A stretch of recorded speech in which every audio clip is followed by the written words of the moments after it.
Okay, you little mathematicians. Today we are going to learn about a new kind of interesting and difficult topic somewhat, rates as equations. This will carry us into stuff we're going to do much later in the year where we're learning about algebraic expressions and equations.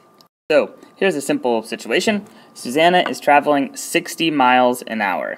Okay? We're going to look at that. And I want you to think about okay, she's traveling 60 miles an hour. Let's let, in our equation, we're going to introduce a few things. First, we're going to let variables, that is letters, stand in for certain numbers. So m is the number of miles that Susanna is traveling. H is the number of hours that she's traveling.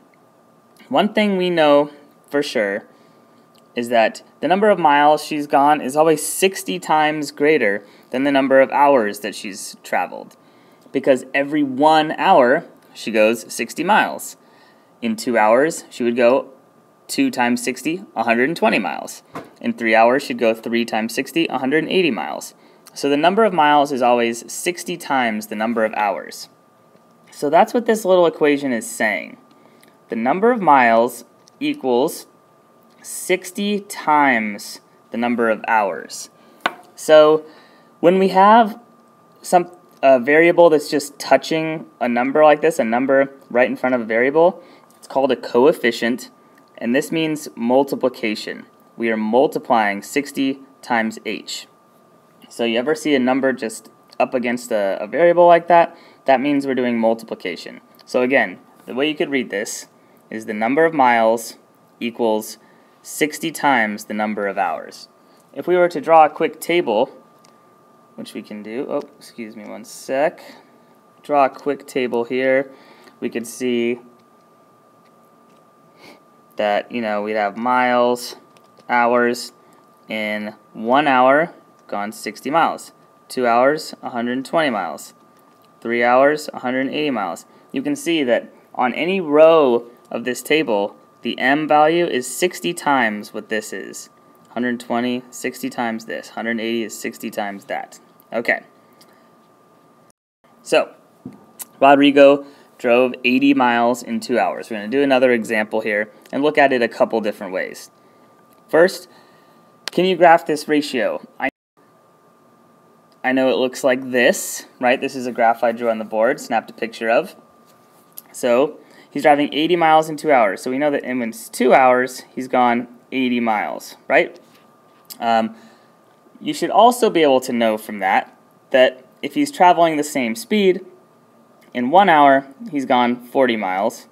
And if every hour he's traveling 40 miles, then we know after 3 hours he's gone 120, after 4 hours he's gone 160, etc. So there's a graph. Notice, whatever's down here, whatever it's matched up to, the miles are always 40 times what the hours are, right? 1 times 40 is 40. 2 times 40 is 80. 3 times 40 is 120. 4 times 40 is 160, etc. So, asking, what is the unit rate, right? What is the unit rate? I kind of just explained it. The rate is he's going 40 miles per hour, right? 40 miles an hour. So, we can write that as an equation if we, again, are doing m equals number of miles and h equals number of hours, as the number of miles he's traveled is 40 times the number of hours that have passed, right? Again, to sort of just point that out, to reiterate that, m, the number of miles, equals 40 times this, right? At this point, this equals 40 times this. At this point, the miles equals 40 times the hours. The miles equals 40 times the hours. All the way up this graph. Of course, another way we could look at this is with the table.